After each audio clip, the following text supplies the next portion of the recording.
Welcome to the Retro Lists podcast. As we try to list the best and worst of yesteryear, the language can occasionally be a bit fruity, so sensitive souls might want to cover their ears. Now, without further ado, here are the Retro List partners in time, Adam and Keith. Hello, and thanks for tuning in to the very first and possibly last episode of the Retrolist podcast with me, Keith A. Pearson, and my partner in time, Adam Eccles. Hello. Yeah, Morning.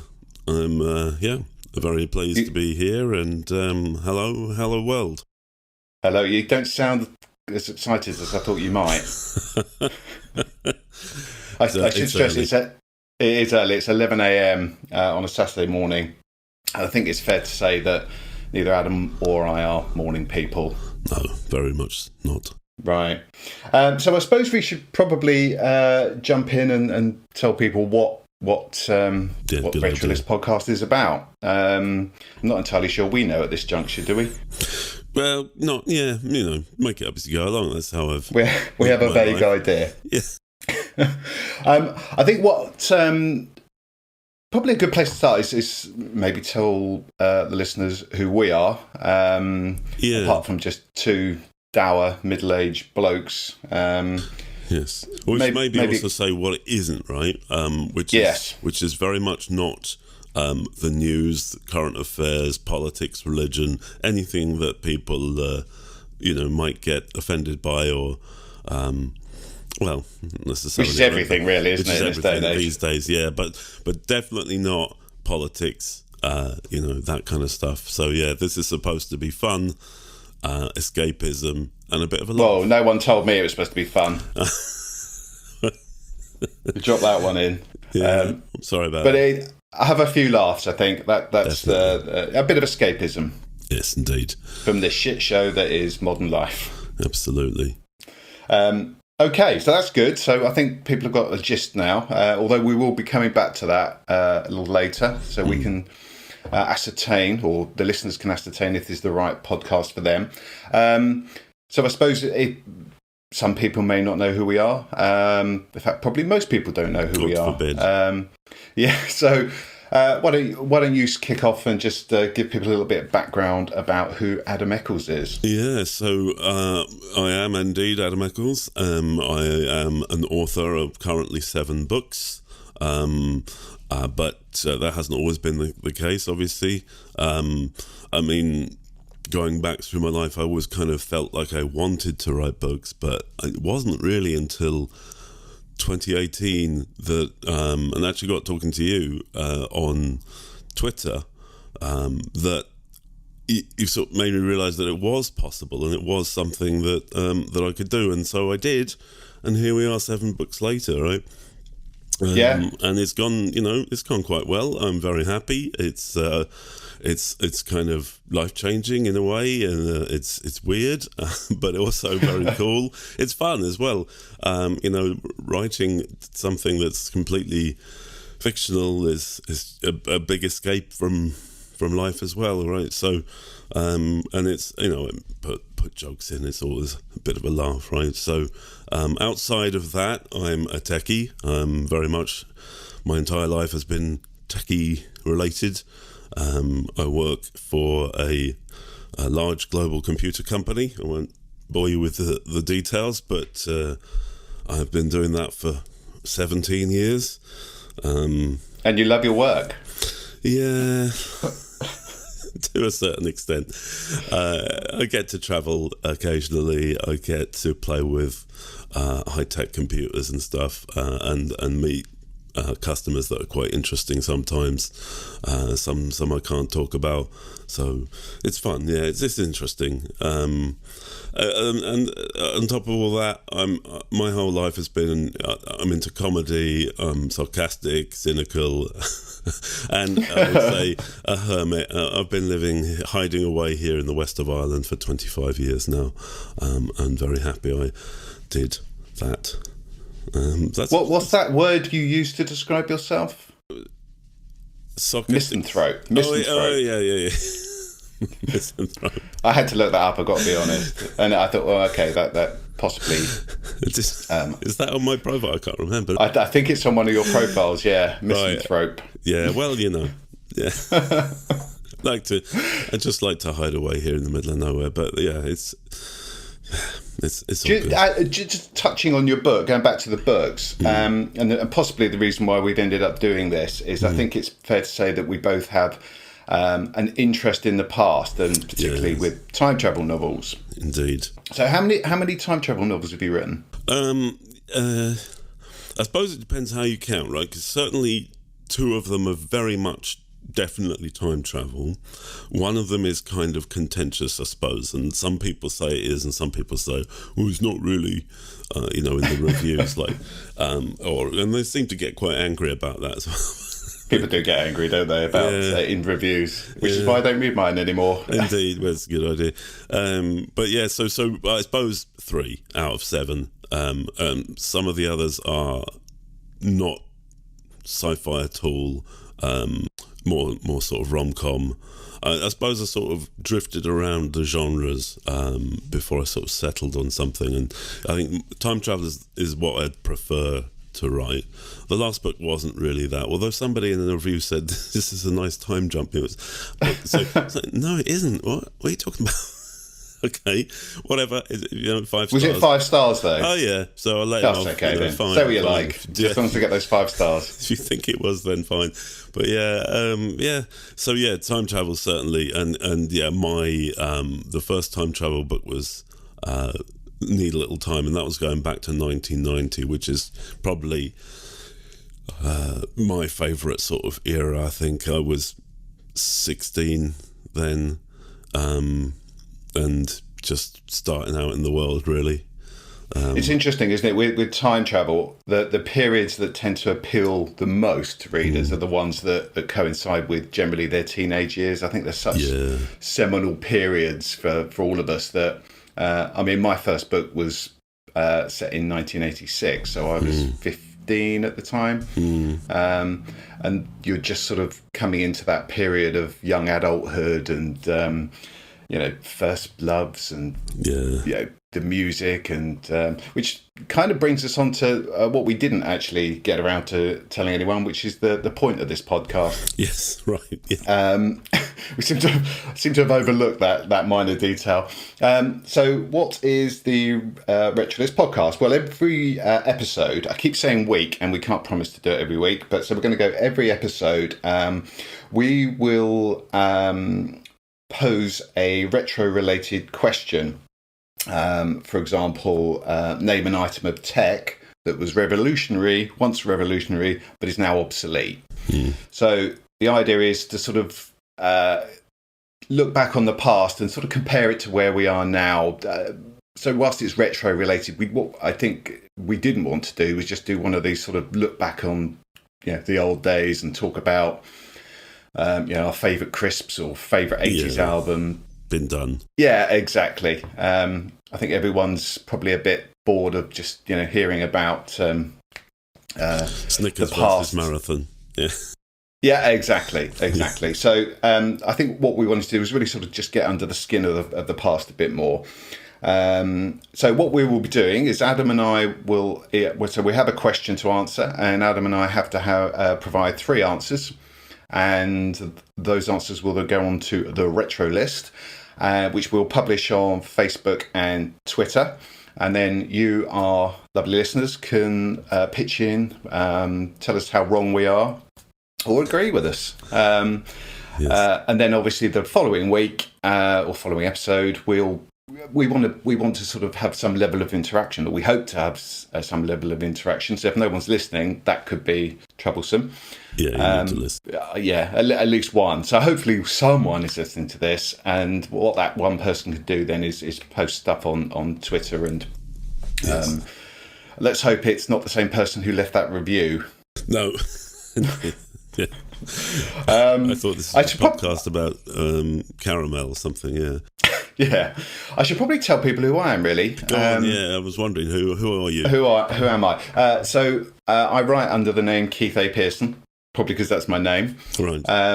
And in 2016, I think it was, yes, 2016. So I threatened to write a book for many years. Got to Christmas 2015, and I was out with some friends. Got a bit drunk, and we made a bet. And I said, right, in 2016, my New Year's resolution is to write a book. And went into 2016, didn't actually start writing that book. But then it's funny how things, the stars suddenly align. I was self-employed doing web marketing and that kind of stuff. And I had a project cancelled right at the last minute, quite a big project because the company went into administration. So I had a 3-week gap in my work diary. And I thought, oh, what the hell, I'll start writing this book. So never written a book before, had no idea what I was doing. Pretty much, I think, would it be fair to say that you were in a similar position? No idea. Bang out some words. Yeah, no creative writing experience. The only thing I'd written, or the last thing I'd written up to that point, was something probably an essay in school. And I should say I left school at 16. Same. So, no history of writing at all, really. Anyway, wrote the book, published it in October 2016. It was called The 86 Fix, and it was set in 1986. A time travel novel, and that was it. It was like a tick on a bucket list, bet one, get on with life. And people, to my amazement, people bought it and left positive reviews, and then there was clamour for a follow-up, so I penned that, and then that set the ball rolling, really, and here I am today. I became a full-time author in what year is it? Is it 2023? 23 it is. Now, yeah. In 2020, and my 16th novel is due out this August. Nice. And that is a time travel novel as well, and it'll be my 5th. Excellent. Yeah. Can't So wait I think for that. thank you. I think it's safe to say that we're probably a bit obsessed with the past. Yeah, a little bit. Yeah, which is no bad thing for a retrolist podcast. So what I was thinking, and I would say, dear listener, that Adam isn't necessarily party to this, but I love podcasts. I listen to a lot of them, and nothing frustrates me more than starting to listen to one and then realising sort of halfway through, particularly if you're driving somewhere, that you think this is not really the podcast for me. So I thought what would be a good idea is to do a little /quiz. Where I will pose 6 questions, and Adam has agreed to be the guinea pig. Indeed. And if you can get at least 3 of those right, then we think that this will be the podcast for you. Now, so I Adam, might have to cancel at this point and say, yeah, sorry, I'm going to fail here. We do have a slight issue in as much as, genuinely, Adam does not know the answer. He doesn't know the questions. That it could turn out that the co-host of the podcast isn't actually within the demographic. We haven't crossed that particular bridge, so I guess we'll just have to run with it and see how we go. Indeed. I should just say, so I have been sort of distant from the universe for the last 20 years or so, and so my knowledge of trivia and general knowledge, I just mostly know about computers. Well, you'll be happy to know that this is all of these questions are retro related, so they all relate to the past. So, right, are you ready for question 1? Yeah, let's go. Okay, I'm hoping this one is right up your alley. That's what she said. So in 1979, which well-known musician revamped the theme tune to the kids' TV show Blue Peter? Oh, Mike Oldfield. Well done. There we go. 1 out of 1. Excellent. I told you it'd be easy. I'll give you one of my favourite artists, and he just released the 50-year anniversary of Tubular Bells, and I knew that was how long it's been out, but one of my favourite albums of all time, and unbelievable. It's 50 years old, and I am nearly 50 years old. You are over that, I think, but. Yeah, we don't talk about that. Indeed. But yeah, wow, 50 years of Tubular Bells, and he's released about 8,000 versions of it over the Are they the same version, though? Not quite, there's differences, but subtle differences. But yeah, Mike Oldfield, would you believe? There we go. So you're off the mark, and I'm going to give you a bonus point if you can tell me what the official title of the Blue Peter theme tune is. What's it called? I know this, but of course I can't think of it. It's too early, isn't it? Yeah. No, I'm going to have to skip that. I can't remember. Okay. Is it... It's is it... no, go on. It's called Barnacle Bill. Oh. Did you know that? No, I didn't know that. I was going to say okay. It's something else. So, no, okay, good. Okay, but never mind. I mean, that was one for. Were you a big fan of Blue Peter? I mean, it was on, right? So this is the thing, right? When you're a kid and you come home to school, there's Blue Peter, right? So yes, it was on. Whether I actually was a fan is a different question. It was one of those shows that it actually you've been at school all day, you come home, you sit on the sofa with your glass of squash and a wagon wheel, and sometimes it felt a bit too much like they wanted to teach you stuff. Yeah. You think, I've had enough of that. I've been doing that all day. I don't want to be taught stuff. I mean, they did have interesting, segments from time to time, but it did feel a bit too teachy. You never had a Blue Peter badge, I would imagine. No. No, definitely not. I think we'd have to cancel the podcast if you did. Yeah, I think there's a certain type of person that has a Blue Peter badge, and we will come on to that in one of the following questions. Right, so question 2. Released in 1981, the BBC microcomputer was manufactured by which company? Acorn. There we go. 2 out of 2. Yes. This is where you jump in. You're bound to have some fascinating fact, being that you're the tech nerd. Yeah, well, of the service. Absolutely. I mean, so I was, I suppose, if it was 81, I would have been 7 or 8 or something around that time. And I remember going into school early in the morning, right? As we just established, I'm not a morning person, but I was going into school early so I could program on the BBC micros that we had. And we already... So my dad had a computer shop when I was a young kid. So my earliest memory is playing Space Invaders on a Commodore VIC-20. Wow. Yeah, so I don't know what year that was, but I was very young.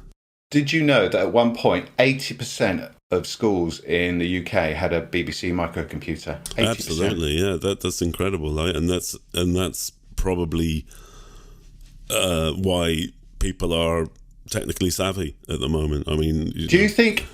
I personally, looking back, I thought there was a class thing when it came to home computers. You could tell someone's class by the computer they had. So at the top, you had the BBC microcomputer, right? And they were for the real sort of, we'll call them boffins to be polite. But do you know what I mean? The parents would buy them the best computer, and it was very schooly. Then middle of the road, I'd say you had the sort of Commodore crew, the Commodore 64. I'm trying to remember the prices now, and I genuinely haven't researched this, but I think the BBC was about 300 quid. That's probably right. I don't know, but probably, yeah. And then... That was a long time ago, right? So that was whatever the equivalent. Crazy money. Yeah. So obviously 81, 300 quid would have been, I don't know, you probably bought a house somewhere for that, I would imagine. And then you had the Commodore, which I think was just under 200 quid, Commodore 64.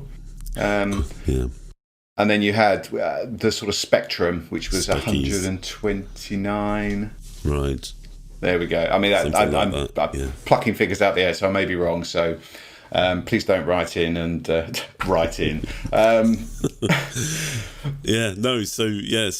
at home, as I say, my dad had a computer shop, and he would just bring random stuff home all the time, right? We had stuff like a Dragon 32, and then obviously the Commodore stuff. We never actually had any Apple kit, though, that back then, which is a shame. Were they doing stuff then? Yeah. But it was crazy money, like the Apple II and things like that. It still is, though, isn't it? Well, I suppose. Well, probably best we don't go down this rabbit hole. Okay. Let's move on to question 3. Yes. So you've got 2 out of 2 so far, so things are looking good. Excellent. Right, here we go. Question 3. In January 1990, how much was the average cost of a pint of lager? And you only need to be within 10p. So that's January 1990. Right. Well, I was 15 then, so Of course, That's no excuse. Didn't buy any alcohol at that point. I'm gonna go. This is totally a guess because I have no memory, right? And also, we'll probably get to it later. I had no money, right? I would probably imagine about £1.60. £1.60. That's my guess. Yes. Okay, it's a not bad guess. It's £1.27 according to the Office of National Statistics. Okay. So, but I definitely remember. So I was 19 in 1990, and I definitely remember pubs doing, selling pints for under £1. Wow. So 127 would have been the average. But when you factor in London, that probably spikes that considerably. I would say at this point that Adam and I recently met up in London, and the cost of a pint was about £6 something. I think £7.50 for a pint of Peroni. Jesus. Although we did buy those dumpy little cans of Brewdog, which are the same size as a can of Coke, and I think they were £6.50. So in terms of actual cost per milliliter of lager, that has to be up there, because it wasn't even, I think it's barely half a pint for £6.50. Unreal.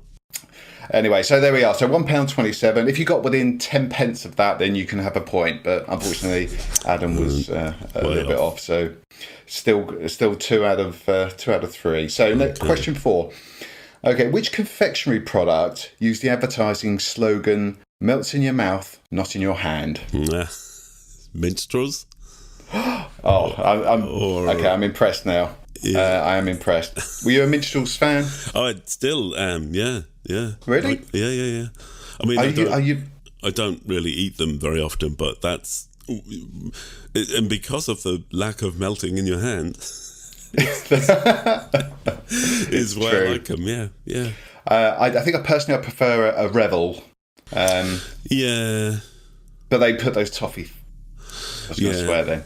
We are trying to limit our swearing, which is hard. But those toffee bastards.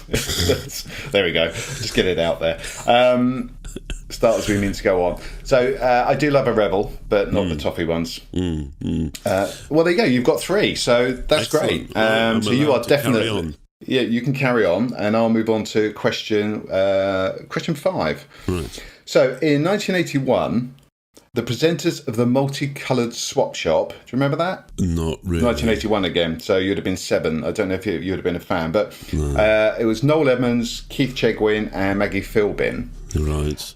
They released a single called "I Want to Be a Winner." This is not ringing any bells, is it? None at all. No. Do you remember Swap Shop? I mean, I maybe it's the sort of Saturday morning thing, isn't it? It was. I think it was on BBC, and on the other side you had Tiswas, which was far too anarchic for me and that time in the morning. So I did used to watch. So I'm going to guess that you don't know the answer to this. Probably not, but go ahead. You never know. Well, afterwards you can go to Spotify and you can look up "I Want to Be a Winner." And by Chegwin, Edmonds, and Philbin, and they released it under the name Brown Sauce. Right, okay. Oh, what a useless piece of information. I was going to give you a bonus point as well if you could actually remember the phone number for Swap Shop. No, but clearly you won't. But somebody listening in, our one listener may remember it, and it was 01 811 8055. Which is a number that is ingrained in my memory, and not at all one of my passwords. Did you Did you ever ring it? No, I wasn't allowed to use the phone. I mean, literally, we did have a lock on the phone. Wow, really? Yeah, it was emergency use only. A physical lock? Physical, actual lock on the... it was one of those dialy things, the one that goes... Right. I'm sure it's not called a dialy thing. Yes. There probably is a name for it. Rotary phone, that's it. Yes. But yeah, we weren't allowed to use it. It was incoming calls only. So... Okay. I can remember Victor Meldrew's phone number, which is 4291. 4291, that's the that iconic scene where he picks up a puppy, isn't it? But that was much later, I think. Was it? Okay. Victor Meldrew. Yeah. Oh, I suspect it's possibly an idol of yours. Oh yeah, I aspire to become a grumpy old man. You're making great progress. Yeah. Another decade, and I think you'll be there. Right. So the last question. No, is it the last question? Yes. So what have we got so far? We've got 3, so we're home and dry there. But you've failed miserably on the last 2. Yes. So the last one. Okay. In November 1983, the very first "Now That's What I Call Music" album was released. Okay. Which Phil Collins song was side 1, track 1? So it's 1983, the very first "That's What I Call Music." Side 1, track 1, Phil Collins. Right. And I don't know if this timeline is right, but the only thing I can think of is "In the Air Tonight." Oh, no. No. Fuck. No, it was... I've written it down and now I can't see it. "You Can't Hurry Love."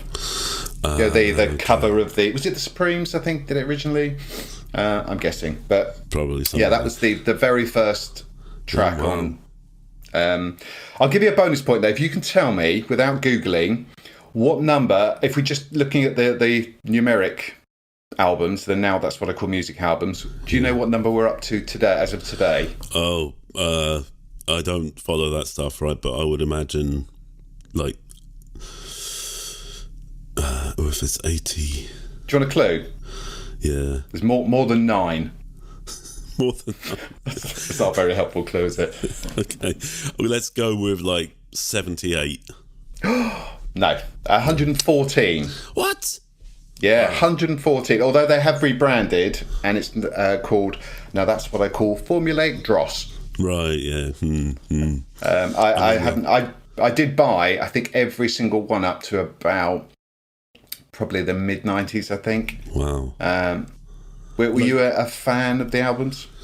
No, see, because it's pop, right? It's You don't like pop music? Not really. So I'm a metal head, and obviously, as mentioned before, Mike Oldfield, my music taste is eclectic. I was going to say that's fairly eclectic, isn't it? Yeah. Mike Oldfield through to some obscure death metal. thrash band. Death metal. Yeah. I can hear people switching off now in their droves. And when I say droves, I mean both of them. Rest assured, listener, we will not be playing any death metal. No. In fact, any music, because we're not allowed due to copyright reasons. Apparently you have to pay for... This is why you never hear music on podcasts. Yeah. Which is a shame, really, because I had an idea of doing a one-hit wonder special. You could probably have like 3 seconds or something like that before somebody takes you down. No, not allowed at all. The only way around it is if one of us sung. Yeah, not going to happen, sorry. No. So it's a shame, really, because I thought a one-hit wonder special, that especially the 80s, it's just something I've been chatting about on Twitter of late, and there were some cracking one-hit wonders in the 80s, particularly in 1986. Just talk about it. I think this sort of brings us full circle, really, because this is one of the things that we wanted to avoid, is that sort of bit where we start talking about stuff that, because we're covering quite a wide period of time, so from the early 70s right through to sort of mid-ish 90s, everyone's going to have a different childhood, different TV programs, different music. So rather than us sort of waffle on about the stuff that we like, I think what we're trying to do is sort of create more open questions that are relative, that anyone, whether you grow up whether you're a teenager in the 80s or the 90s or even the 70s, people can sort of still get on board with it. Would you say that's part of what we're trying to achieve? Absolutely, yeah. You don't want to... We're not going to talk about my favourite chocolate bar again, right? We have already. We're not going to do that again. It's very heavy on the chocolate thus far. Yeah, because who cares in the end, right? It's not... It should be something that's, more... less personal and... more open to everybody to understand. Okay, so on that note, I guess it's probably a good idea that we actually get down now to the meat and drink, the whole point. So let's crack on.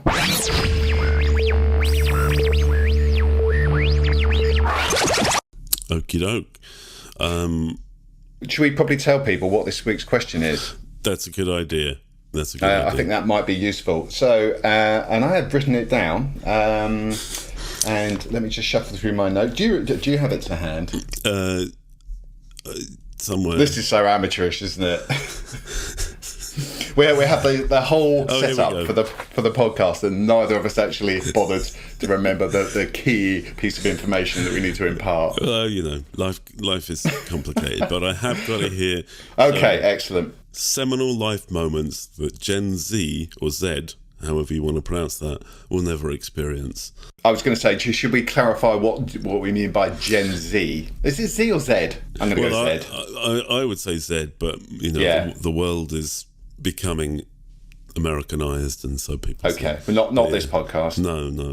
No offence to our American listener.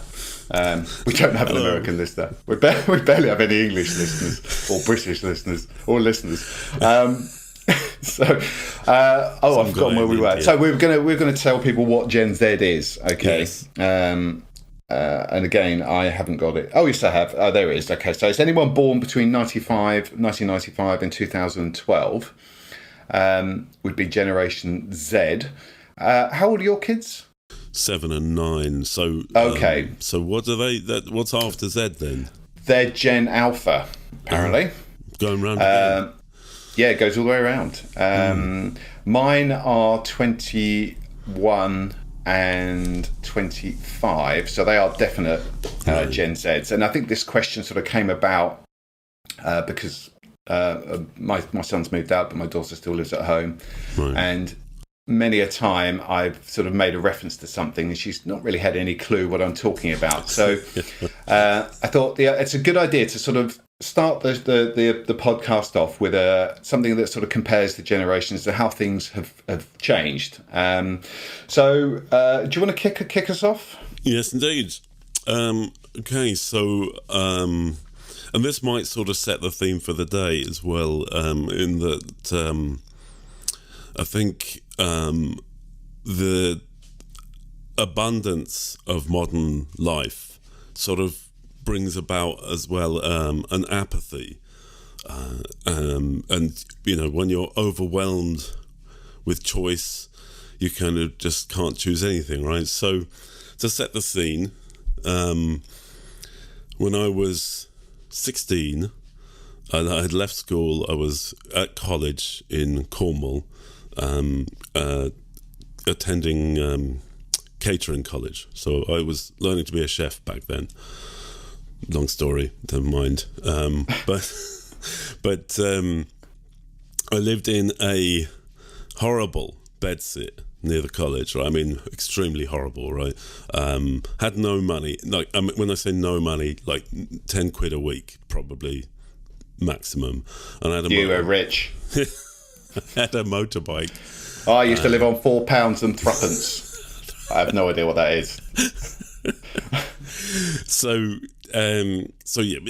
rent was, I suppose, taken care of by somebody. I don't know who. The government, maybe. Or, you were squatting, weren't you? Well, almost. It was awful, right? But anyway, but in my life before that, I had accumulated a TV, obviously, and a VHS player. And so my pick is renting a movie, or should I say film? Renting a film. Let's go film. Yeah, movie, American, whatever. So that's a very good start. A very strong start, I would say. Yeah. So growing up, we didn't have money, right? And it was a treat to be able to go with my mum down to the video place. I mean, we're not talking Blockbuster or anything you would recognise, but some kind of local shitty place where, the carpet is filthy and everything. Was it one of those special places that you could get certain types of film if you just gave a sly wink to the proprietor? Probably the under-the-counter stuff. I was much too young, obviously, to think about that stuff. But, it was not frequent. It was maybe once a month or something like that, right? And I remember we got Police Academy and Ghostbusters and things like that, right? And it was a huge event. Yeah, absolutely. It wasn't cheap as well, was it? I think to remember it was. I don't know. I think I paid It was $2.99 or $3.99. So like it wasn't cheap to rent one. No. So I remember going down there with my mum, and we could sort of walk around and pick out something. But, it had to be, obviously my sister was there as well, and we all wanted to watch it, right? So it wouldn't always necessarily be my choice. But then, so when I became independent as I could be, like living in a shitty bedsit, having no money, no food, no nothing, right? But I did have technology. I sort of, it never really occurred to me that I could go into shops and pay for things, because it just wasn't something I'd ever done, right? Mum and Dad would do that, but then there was a nasty little video shop nearby where I lived, and I went in there one day and signed up for the little card thing, membership thing. Yeah, the membership, yeah. And even that was, like, wow, I'm somebody now. Look, I've got a video membership. So yeah, I've come into the world, and here I am. And then, of course, you wander around. I could choose whatever the hell I like, and rent it, watch it, and rewind it, and watch it again. Oh, you must rewind it, otherwise you get a fine. Oh yeah. Get killed after that. Was anyone ever actually fined for not rewinding a tape? Oh, I'm sure they were, right? I mean, tell us if you were, right, and how much it was. Yeah. I mean, how hard is it for the bloke to just put it in the thing and press rewind? Oh, God. But can you imagine actually the indignation of walking in and going, I'm sorry, Mr. Eccles, but there's a 50 pence fine because you did not rewind Police Academy 6. One could argue that... You try and get that 50p out of me, mate. You're not.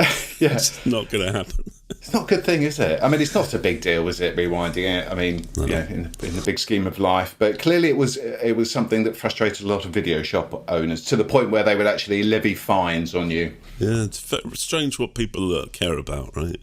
Yeah. Never got But I fined think for rewinding a DVD though. No, but I think that's a great place to start, because it really.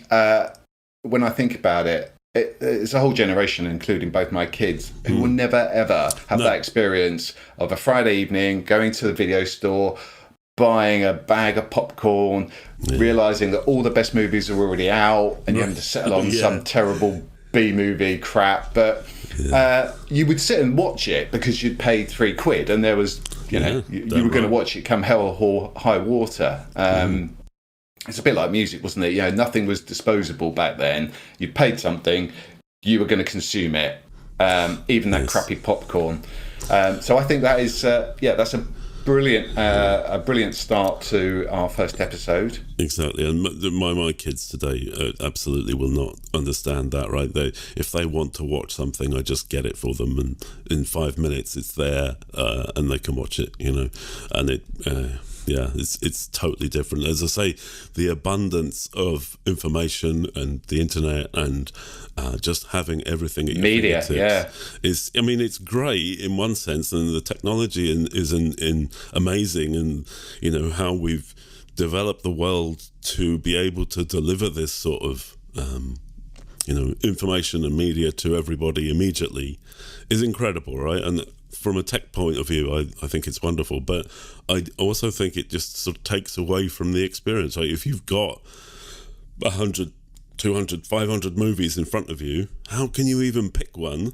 And if you watch it, then a few seconds like, this is boring, whatever, flick, and Do you think we're suffering from these days a situation where there's too much quantity and the quality has definitely suffered? I don't remember the last time I saw an advert or trailer for a film. I thought, yes, I'd absolutely want to see that. Yeah, I mean, exactly. So I sort of gave up a long time ago, as I frequently rant on Twitter, right, is that I don't watch TV at all.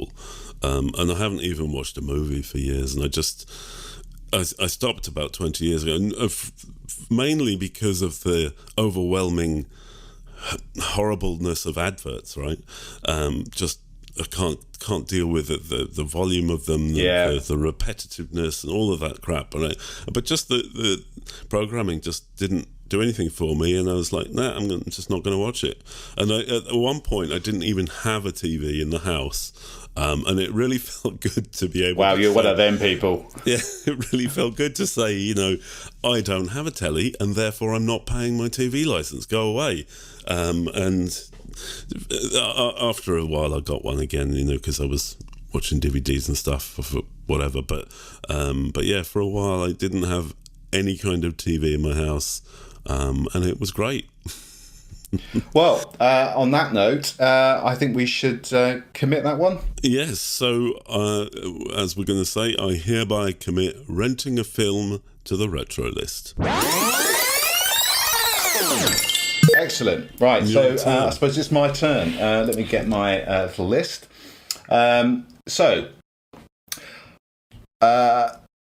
Something that Gen Z will never experience, that was fairly seminal, I think, for many of us back in the day, is buying your first single. Yes, absolutely. Now, I think we touched on this before, haven't we? And if memory serves, we were in a pub, and I think we're 4 pints in. So yeah, I can't remember what I said. Yeah, no, I can't remember what it was. Did you actually have a first single? So it was some thrash metal crap, wasn't it? No, it was. So I skipped the whole, a vinyl record phase. Okay. I did inherit a record player at one point, from my dad, like a pass down, and I think he gave me like a few albums, one being, oh God, what was it? Rolling Stones, something, can't remember what it was. Maybe Best of at the time. left a lasting impression, obviously. Yeah. Well, and Status Quo was another one. Status Quo.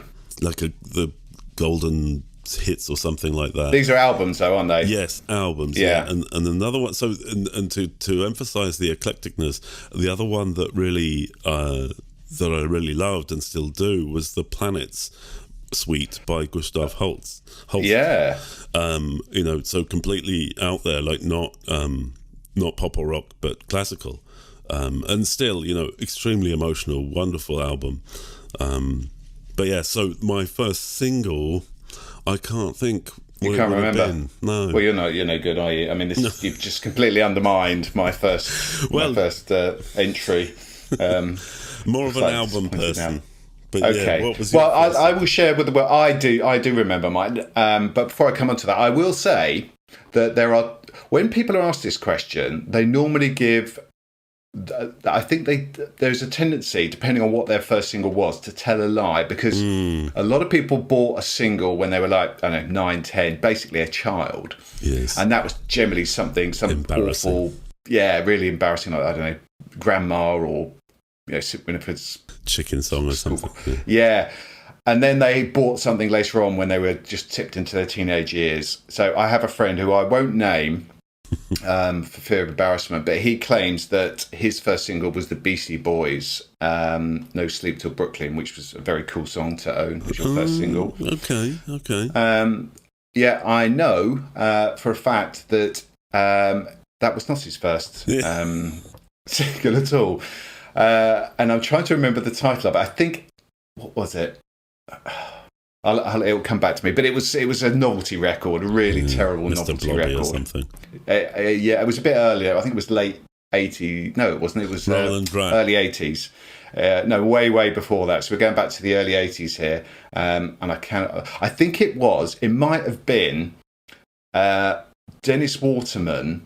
Ooh. What did he do? He did a Christmas thing with George Cole. It was like from Minder. Yeah. What do I get for her indoors? I think it might have been that one. Don't quote me on that. He's not listening, so no, nobody's going to want to say that, are they? So I think there are generally people will. I don't know, their memories, and perhaps in your case, your first single was so awful that you've just blotted it out because there's some sort of trauma involved.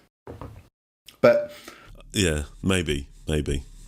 In my case, now this is an odd one. So I was 10 years of age, and I was in Woolworths with my older brother Mike, who's 7 years older than me, 8 years older than me. Right. And he was buying a Shawadi Wadi album. Don't ask. And he asked if I wanted to buy a single. And I, for some reason, to this day, I do not know why, I picked up a copy of Grey Day by Madness. Oh, well, that's good. Is this a song you're conversant with? I can't think of the actual tune, but Madness, yeah, good. Yeah, it wasn't one of their bigger hits, and it was a really odd song because it was essentially the lyrics cited the day of a middle-aged man who was clearly depressed. And it just sort of saying how awful life was. Excellent. To set the scene for the rest of eternity. Yeah. So clearly that left some sort of impression on me. But that genuinely was my first single, "Grey Day" by Madness. So maybe drop us a line, tell us what yours was, particularly if you actually bought something really embarrassing. Yeah, we need to know about that, obviously. Yeah, and clearly, if you don't want us to use your real name. We will protect your identity. Send £5 with each. £5 in an envelope. Unmarked. £5, it wouldn't even buy us a pint, would it? No, I mean, if you're gonna blackmail people, £10. So we can buy a pint in London.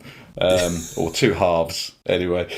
So I'm going to commit. I hereby commit. We're going to have to learn this now. I'm going to have to get it tattooed on my arm or something. So I hereby commit buying your first single to the retro list. Right. So your second entry. So my second entry. Right. So, to set the scene again. Right. Until very recently in my life, I mean relatively recently, I've had cars that were, I suppose, less than wonderful. Shit is the word you're looking for. Piece of shit cars, yes. Cars that barely, functioned. Cars that sometimes got me to where I was going. But more often than not, spent a lot of time in garages and things, right? But now I have a wonderful car, right? Electric, totally different thing. If you want to talk about electric, you have an electric car. I do. Yes. Oh, you should have mentioned that. Yeah. Just to explain, Adam is very. I think it's fair to say that Adam is a massive fan of his electric car. Absolutely. Would that be fair? Just a little bit. I mean, effectively, right? I was never really cared too much about what car I had, but when cars became iPads with wheels, that just it's now a tech product, right? So it's totally changed my. It's in your wheelhouse now. Yeah. So yes, if you want to talk about electric cars, always available for talking about electric cars on Twitter or Facebook. Now that is a niche podcast, isn't it? Death metal and electric cars. Oh, now we're talking. I'm interested. I mean, that could possibly even have less listeners than us. So, or maybe not. It is a niche thing. Me talking to myself, probably. Yeah, quite possibly. So I've jumped in there.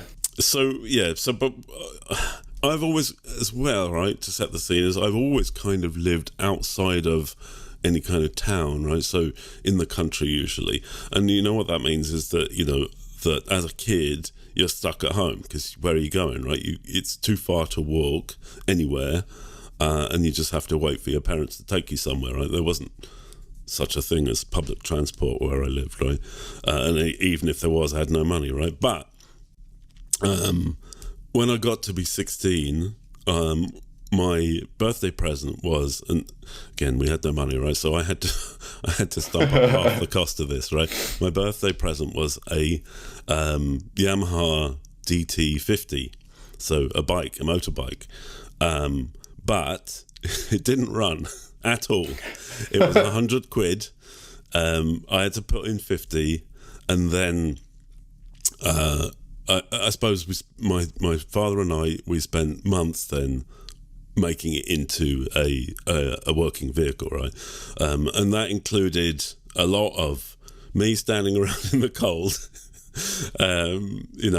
kneeling on the ground, getting filthy, covered in oil, taking things apart, putting them back together, buying things that I didn't even know existed, and a lot of hard work, effectively, a lot of learning, which I at the time did not want to do, but now thinking about it, it was extremely valuable life lessons, right, and bonding time with Dad and everything else, right, and so did that with the bike. Actually, we got it working. I had to overbore the engine, and it was nothing wonderful at the end of it, but I was very proud of my bike, and I could then go places. I had a job in a Little Chef. I was a chef. Little Chef. Yeah, that's a whole other podcast, right there. Little Chef. I was cooking short order meals for the truck drivers of the world and caravanners. Yeah. So that was a bike. We got it working, and and to take a piece of metal basically that doesn't do anything with wheels and make it into a working bike was wonderful, right? I mean, it was like, wow, it's actually a thing now. And then that didn't last long. I fell off it when I was 16 and spent a week in hospital with my knee all messed up. Do you know that is really strange? Okay, because I listener, I've never discussed this with Aaron before, but I also had a Yamaha DT50. No way. Yellow and blue. And wow. I got it in my last year of school. So I was at secondary school, and I thought I was the coolest kid because everyone was turning up on bikes, and I had, because my birthday's in early September, so I turned 16 way ahead of anyone else. So I was the first one to get a motorbike. It was a moped, really, wasn't it? Yeah. But I went home. That allowed me to go home for lunch. Wow. And coming back, I was going down a long, windy road that I had cycled down hundreds of times. Hundreds and hundreds. So I knew every bend, every pothole. I was a fairly proficient cyclist. I was into BMXing and the like. So, but what I hadn't factored is the weight of even a smallish motorbike, and I misjudged a bend, clipped a curb, and then went skidding along the pavement. And even now, it makes my teeth itch. Yeah. I think I missed the lamppost, the concrete lamppost, by inches. Yikes. Yeah, absolute yikes. And I ended up in A&E, but it was mainly just sort of cuts and bruises. And I say cuts and bruises. Yeah, I had massive gashes down both forearms because I wasn't wearing anything, no leathers or anything. Yeah, no. So it was the same. I mean, I was coming back from work, and again, it was Little Chef, right? So it was late. It was like 10, 11 p.m. and I was very tired, and I kind of think that I sort of fell asleep on the bike. Oh God! And just for a second or something, and wobbled and hit the curb, and hitting that curb on a bike, that's it, game over. Yeah. The next thing I know, there's an ambulance and lights and people, and I'm like, oh shit, right. And I just stood up. I was like, I'll be fine. I'll just get the bike. But then someone said, look down at your knee. And I was like, oh. Christ. Yeah, thanks. Well, and then I fell over, and then week in hospital. Not broken. It was just ripped. Isn't it weird when you think about it that at that age, 16, that you could get on something that was capable of doing 40, 50 miles an hour without any training? Yeah. Insane, really. Just off you go. No protective gear. You had a helmet that was generally second-hand and didn't fit. Yeah. And off you went. After that, I did get leathers and leather jacket and leather pants and everything, which is probably quite cool, but wouldn't fit me now. Not on a 50, would it? Looking cool on your 50. That's the thing. I did spray paint it like black and kind of. Of course, it's black. But then I put it was hammerite black, right? So it's kind of a hammer finish. But then I put like a red sort of finish over it. It was like someone said to me, "Has your bike been in a fire?" God, thanks. No, I thought it was. Then you thinking you looked like the mutts nuts. Yeah, exactly. So bike maintenance was one thing, right? But what I'm actually going to sort of put in the box here is general sort of mechanics, right? So after the bike, I got a piece of shit car, right? My very first piece of shit car was a Ford Fiesta L. I think it was like, not even one, it was like 0.9 litres or something like that. And that couldn't really do much more than 50 miles an hour, right? That's the thing, isn't it? People also, along with first singles, people do remember their first car. Oh, yeah. No, typically because of how shit it is. Yeah. I mean, it was horrifically shit. I mean, it never had an MOT. What's the statute of limitations on that? Oh, you want to knock on the door? I don't Mr. live Eccles? in the country anymore. Oh, okay, right. You're free to confess your sins. Yeah. Driving without an MOT. I mean, it might have had one kind of left over, but anyway. But yeah, you had to get in the passenger side door because you couldn't really open the driver's door and slide over. And yeah, but again, right, I was able, because of my dad teaching me, I was able to do stuff in that car, you know. I could change the alternator and oil and things like that, plugs. It was not alien to me to open the bonnet and mess around in there, right? Which, you know, as I had no money to take it to a garage, that was essential to keep it running, right? So, I mean, it ran on fumes most of the time. I remember. But we are talking about an era here, though, aren't we, where cars were this is where we sound like right old farts, where everything was just simple. The engineering, the mechanics. Exactly. You could actually open the bonnet and do more than just change the windscreen, wash the fluid. And that's the whole point of the Gen Z will never experience, right? I don't think you can buy a car these days that's, you know, legal on the road, that you could actually maintain yourself without having the technology, the software, the licenses. I think, you could probably maintain it in as much as you could possibly do a few bits and pieces of basic service. But if it's when things go wrong, but my daughter's, she's got a Peugeot 208 that's, I don't know, 10 years old, 9 years old, something like that. And even that, you know, you open the bonnet and it's just rammed with stuff. And you know, unless you've got, as you say, diagnostic software, you wouldn't even know where to start. And you can't. I mean, so, you know, if you fix the thing, if you don't then log in and do the reset, that light will be on the dashboard forever. Yeah, I would love to be able to teach my kids one day, you know, the same sort of maintenance of vehicles that I learned. There'll be flying cars by the time they're driving. That's it. Like, I mean, my son, we were promised flying cars. Whatever happened to them? Where's my fucking flying car, right? But my son would probably never even have a internal combustion engine car. As it goes, you know, I don't anymore, and I can't see him. I mean, he's 9 now, right? In a few years, when he's old enough, he's not gonna have a petrol car or a diesel car. There is a possibility that he may never even drive. He may, you know, we may be looking at autonomous vehicles by then. Yeah, well, that's a whole. What a rite of passage to lose out on, though, I think. Because they get your driving licence. It's such a thing. It is a massive thing, right? And that opens up the world to, especially, girls. Shit cars. Oh, yes. Yeah.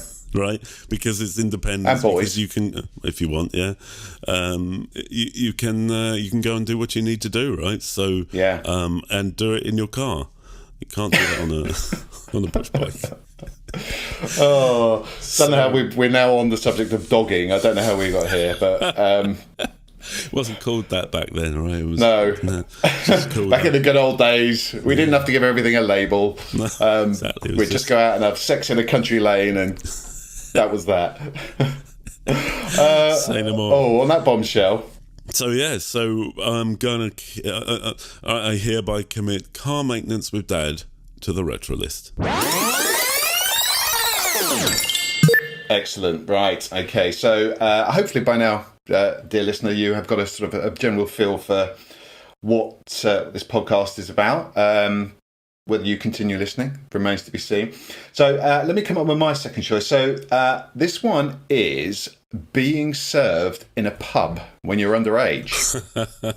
Excellent. Because it is now impossible to be served in a pub if you are underage, because they are obsessed with photo ID. I mean, my daughter and my son, they're always, I mean, even if they go and buy an energy drink or a packet of painkillers, they're 21 and 25, they still have to show photo ID.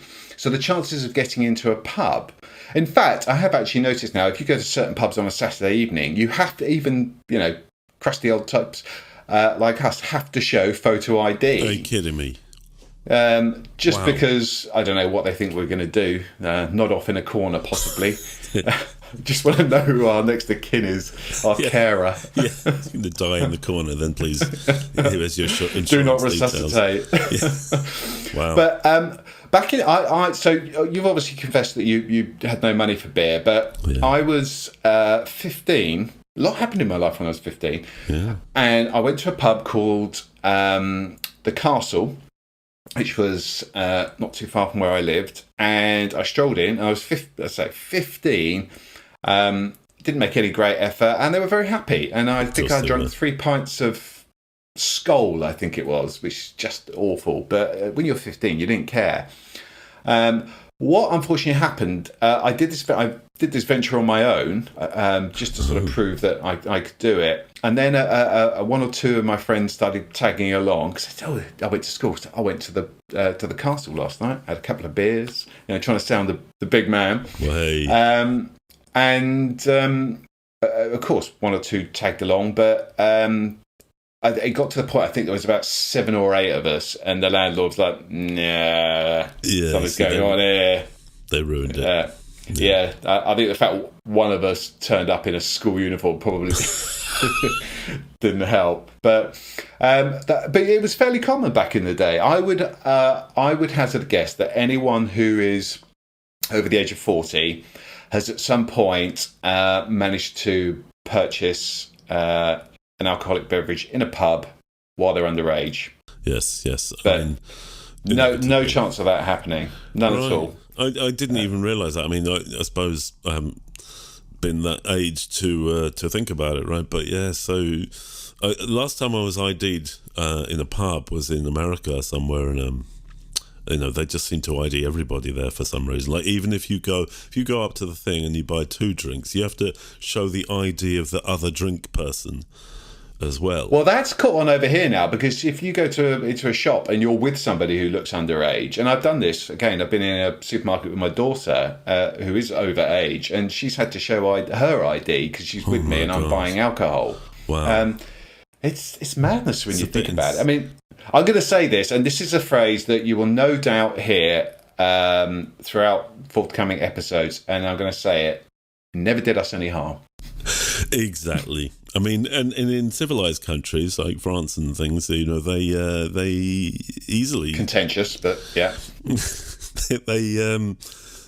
sort of encouraged to have a glass of wine with dinner. It's not a thing. What I will say is, from my perspective, by the time I was 18, I was sort of the edge had gone. Yeah, that excitement had gone. So there was no sort of great. I do have friends whose parents were very strict, and one in particular got his hands on a bottle of vodka and he just smashed it in one sitting and ended up having his stomach pumped. Ooh. So I think there's something to be said about weaning onto alcohol. Yes. That sounds really bad when you put it like that. Beers. Start them young. Yeah. Little straw. Maybe in one of those tippy up cups. Or was that too young? Are we going too young now? Dab of vodka on the dummy. But did you have a grandparent? My nan used to swear by, toothache, drop a scotch, stomachache, drop a scotch. I mean, God, the woman was a raging alcoholic looking back. But that was a cure. It was a cure for everything, wasn't it? Alcohol. It still is to some people. Yeah. Was it Homer Simpson, I think, famously said alcohol was it the cause of and the solution to all life's problems? There you go. Absolutely. And who are we to argue with Homer Simpson?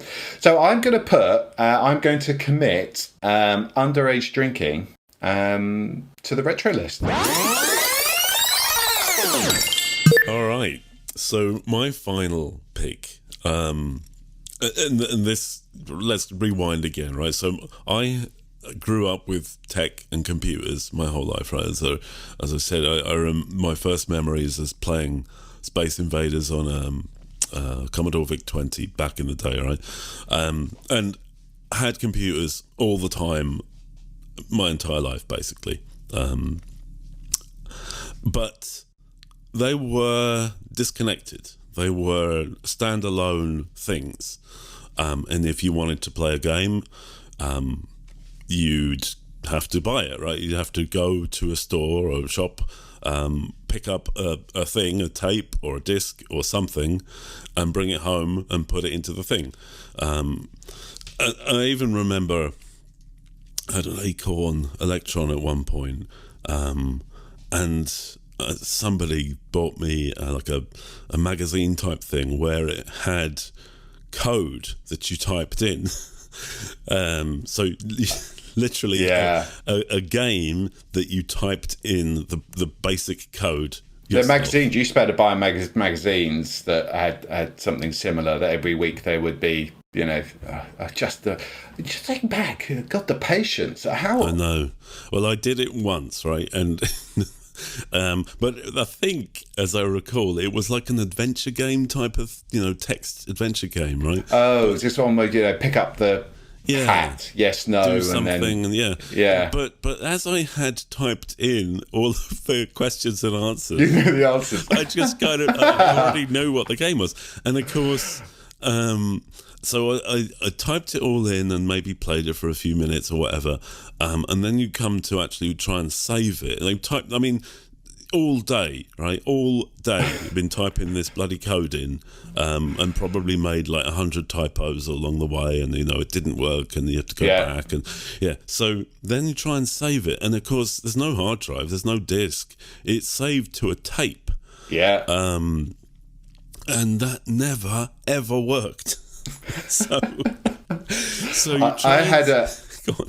And this is something that people will appreciate, perhaps of a certain generation, perhaps more work if you grew up in a working class household.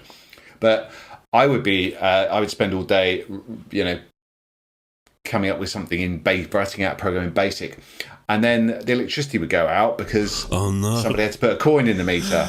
Oh no! Yeah, so that was a fairly regular occurrence, because this was back in the day, way before you would just keep going, and the electricity would run out, and then there'd be a cupboard that you had to go and stick your 50p in or whatever. So that was fairly frustrating. But I'm sorry, I dragged you off piste here. We're talking about. So you try and save your game and it wouldn't save, right? And then basically there's nothing you can do. That it won't root back. There was some problem. It didn't save properly. So game over. So anyway, and then when I was probably, I'm going to say 18, 19, I can't remember exactly when I got this, right? But it was 30 years ago. It was very new at the time, but I had been reading, I think it was like a magazine called .NET, and I think it's still around actually, but haven't looked at that for many years. But as I say, been a techie my whole life and been messing around with computers my whole life, but this was something completely different, right? And modem, and then soon after an internet account. So should we perhaps tell people? I mean, I'm assuming, or we assume, that everyone knows what a modem is. Right. So you'd have your, at the time I think I had an Amiga, probably an Amiga 1200. In hindsight, never ask a tech-related question to a tech nerd. But you're never going to get the short version, are you? No, you're not going to. No. But what I'm trying to say is, this was not a laptop. This was not something you could pick up and carry around, right? And it connected to a telly, not a monitor, not a flat screen, right? An actual TV that was maybe, what were they, like, I don't know, 12, 15, 14 inches. So a huge cube Sony Trinitron thing, which was also my normal telly. You switch it over, and now I'm doing computer stuff, and so the Amiga 12. So that's just sitting there on its own, and it doesn't have any way to connect to the internet. There's no Wi-Fi, nothing like that exists. There's no Ethernet port that you can plug in. No broadband. No broadband, right? So what I had to do is buy this external thing, and it's I don't know, the size of a book or something, and it plugs into the serial port of the computer, and that then plugs into the phone line, right? The actual telephone line, the one telephone line that comes into the house, and I'll probably put in here.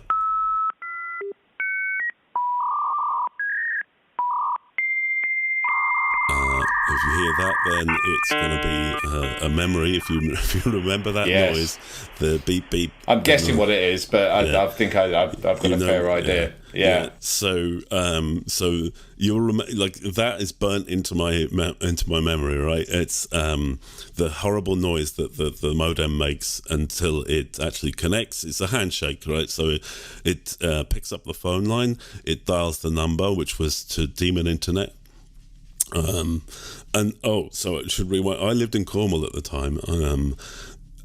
Demon Internet, when it started back then, didn't have what they then called local points of presence. So I had to dial London, and that was a long distance call. Wow.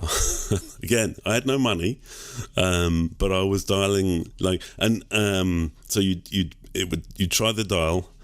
As soon as you pick up that phone and made that call, it's 5 pence. Like, that was the minimum from British Telecom back then. And then, of course, that was the only people that it was a monopoly, wasn't it? The BT back then. That was it. Yeah. You had a phone line, and that was that. So like half the time it wouldn't work, so the connection would fail, and there's 5p, 10p, 15p, 20p, 25p. Finally, you might actually get a stable connection, right? And my modem was 14400, and I think I worked it out once. Like, I've gigabit now, right? So I think the difference between that is something like 100,000 times the speed. Wow. Mind you, when was this? Oh, 93. Let's say 93. Yeah. So I was online, and now it's 2023, right? So I've been online spreading my wit and humour, should I say, across the internet, across the world for 30 years, would you believe? Wow. That is... I can't imagine. I mean, I didn't get online till much later. I think it was sort of late 90s, but it was fairly rudimentary then. I can't imagine it was... No, it wasn't a pleasant experience, and you certainly had to be a nerd, right? The software... Soon after I did this, I actually got my first Apple computer in 94 sometime, but for a while, I was just using the Amiga, and honestly, you kind of had to build the software yourself, because there wasn't really much. Like, there was a vague email client, but the software to dial the modem and connect, you kind of had to put it all together yourself. So this was before the days where you would get like a disc from AOL that you would stick in your actual, it's like a CD-ROM, wasn't it, that you used to put in your personal computer, and that would get you online. Absolutely. This is before the days of CD-ROMs. Wow. There was nothing free, absolutely nothing free.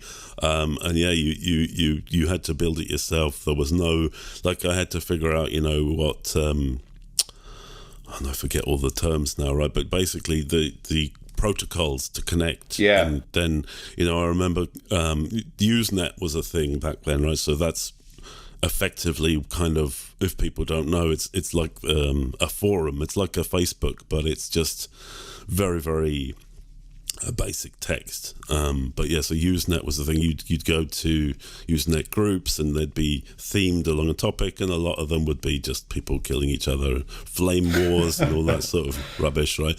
Nothing changes, still happens today.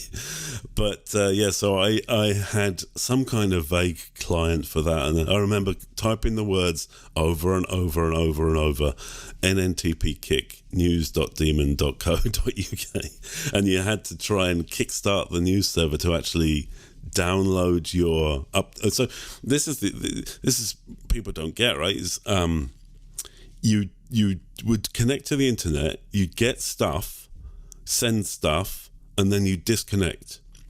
You weren't connected all the time, right? You'd go and do your thing, do it all quickly as possible because it's costing you money every second.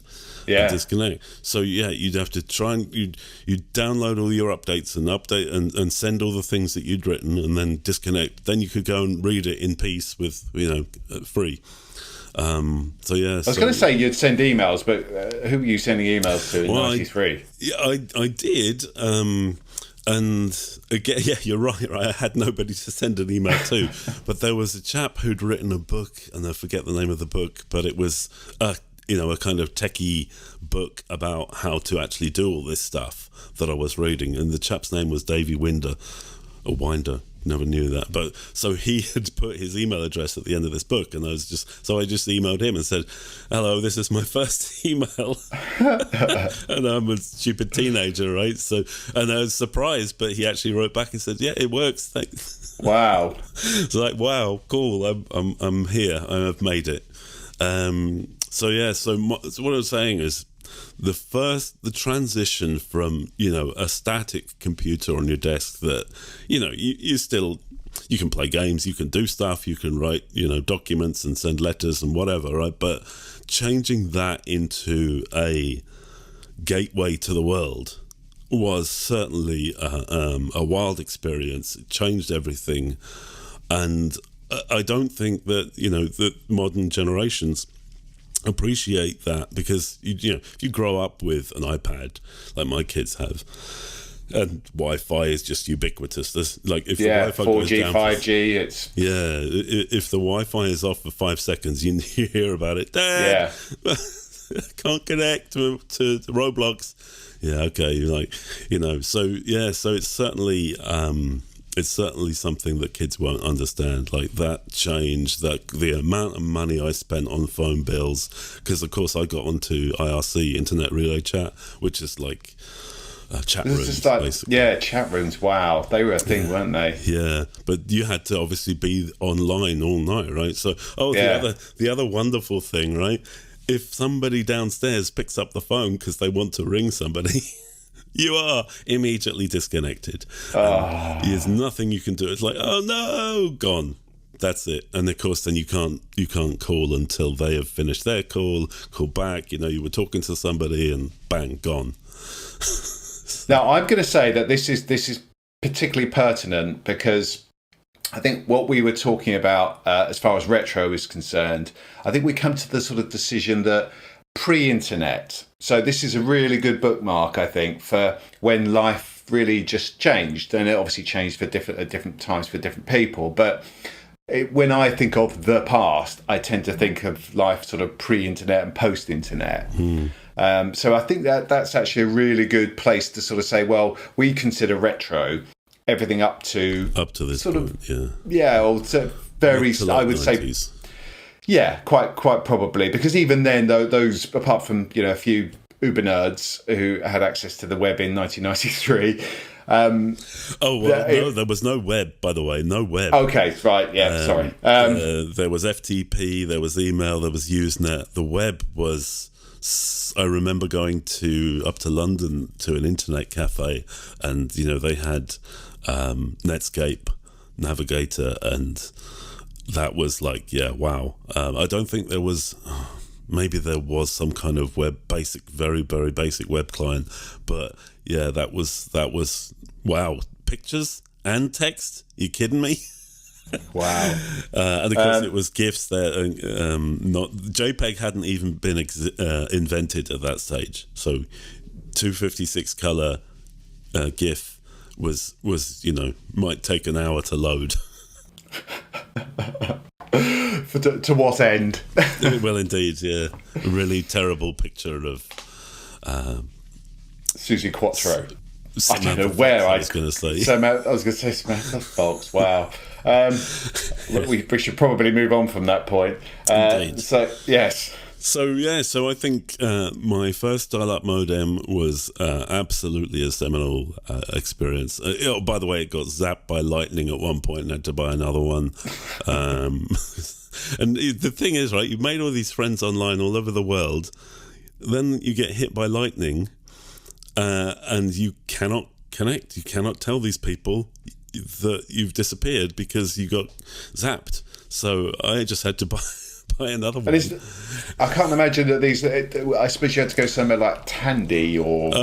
Yeah, it probably was Tandy. Yeah, but I think I had to order one online. Well, not online. Sorry, not online. See, that's the thing, isn't it? It's become so ubiquitous now. Everything is web. So you go online. Blah, blah. It's become the de facto way to shop. You don't think about it. No. So there was. I mean, even for many years after that, there was no online shopping. You know, that came I suppose 10 or so years after well, maybe not that much, but a very long time after. It was certainly into the noughties, wasn't it? Yeah. Before you could do anything, I think it was broadband, wasn't it? That really changed things because the dial-up was never a long-term solution. No, but so I'm going to say I hereby commit dial-up internet to the retro list. Excellent. Right, so that brings us to my final pick. And this relates to mixtapes. And by mixtapes, I mean you would sit with with a hi-fi and you would pull material, whether it was from an album, a vinyl album, or whether it was recording off the radio, and you would make up your own tape. Actual tape. So a cassette, a C90 typically. I think you could get C120s, but C90 were the most popular ones. And one of the most common uses for the mixtape was to gift to a member of I was just say opposite sex, but basically somebody that you had a thing for. Your crush. I think there's exactly. Your crush. We'll say that. So you would spend hours, and of course, trying to find if you say you're doing a love mixtape, okay, of love songs. Generally, most people had a limited amount of love songs in their collection, so they would have to sort of scour. There was real effort involved in this. I think I recorded one I had a holiday fling when I was 16 with a girl in Sandown on the Isle of Wight. And I think I did her. She lived up north somewhere near Goole, I think it was. And I remember doing a mixtape for her. And it was a real ball ache trying to pull together sufficient songs. Because you're going through your albums. So, of course, back in the day, there was lots of different, things like hits. You had the Now albums, obviously. And they would each have, 2 or 3 slower songs. But it was choosing the right songs. It became a bit of an art form. And then you would try and mix them together. And, of course, the biggest problem is if you were recording off the radio, which is where the only place you could get, the up-to-date chart music, the levels are all off and you were trying to stop it before the DJ would kick in. Or the tosser DJ, who never shuts up. Some bloody jingle or something. So it was a real thing, but what it taught you actually was the appreciation of music for what it was, because it was such it was a commodity that had value because you'd had to buy those albums, and when you were making your mixtape, you really would put in the tape itself cost money. And you wanted to make sure it was right and it portrayed and as you got older, you would do a mixtape for the car, sort of driving songs or whatever. There was a mixtape for all occasions. Absolutely. And then you'd have to write with a pen or something, a felt tip or whatever, on the little sleeve thing, what all the songs were. Yes, yeah. And then you get bored of it and then you record over it. And it was genuinely recycling before recycling was a thing. But if you look at today's youth, not only have they never bought a first single, but their music they consume is just completely throwaway. If you wanted to send a mixtape, you just share a playlist. And there's no effort in that, is there? There's no, you can probably knock up a playlist in 10 minutes. If that, yeah. Sending somebody a song WhatsApping or whatever. Here's a song, go listen to it. That's something. Thanks. Right? But it's not like here's a physical thing that I've made that I took hours and poured over every detail and really put thought and effort and energy. It's like the equivalent of sending, a bunch of flowers or something that you picked and grew. Yeah. Is grown a word? Grew. Oh, but I thought we said groon. I wasn't going to let that Maybe slip. I did, but that's staying in the edit. I've lost my train of thought now. Yeah, so tapes. tapes. Also, the tapes I used to get back from this holiday crush, she used to actually decorate the inlay, the cardboard bit. Yeah, so lots of little love heart, and again, it was something that would spend, she'd spend, I don't know, an hour or two doing, and I don't know, the whole thing just felt special. It meant something. Right, so yes, again, it's something that Gen Z would. I mean, they don't know what cassettes are. No, what I was going to say is, like, if you gave me a tape, I have got nothing to play it on. I haven't had a tape player in I don't know how long. I think I've got a CD player somewhere, but I wouldn't even know if it functions. This kind of ties into the car thing as well, doesn't it? Because you would actually, your first car, you would actually go and get a car stereo. Absolutely. You'd go to Halfords or some other retailer. Probably was Halfords, yeah, and buy an actual stereo thing and with speakers. Just wire it up. Yeah, this was actually a thing. But and then of course it's they evolved into. You can sort of track your history of cars because then you get CD players. I bought my car before last in 2017. It was 6 months before I realised it didn't even have a CD player. Yes. 6 months. I had CDs because I transferred all of the crap. You know how you do when you get a new car, you take all the crap. It's like when you move home, take all the crap out of the garage and just put it back into the new garage or the loft or whatever. And it's the same with the car. All the crap that you don't need, take out of one glove box, stick in another. So I had a stack of CDs I hadn't listened to in years. And I just took them out of the glove box, stuck them in the new one. And I can't remember why. I think I was stuck in traffic. I thought, I fancy listening to Discography by the Pet Shop Boys. Oh, yeah. And I knew I had the glove box. And then got it out and thought, where's the CD player? And there wasn't one. I was most disappointed.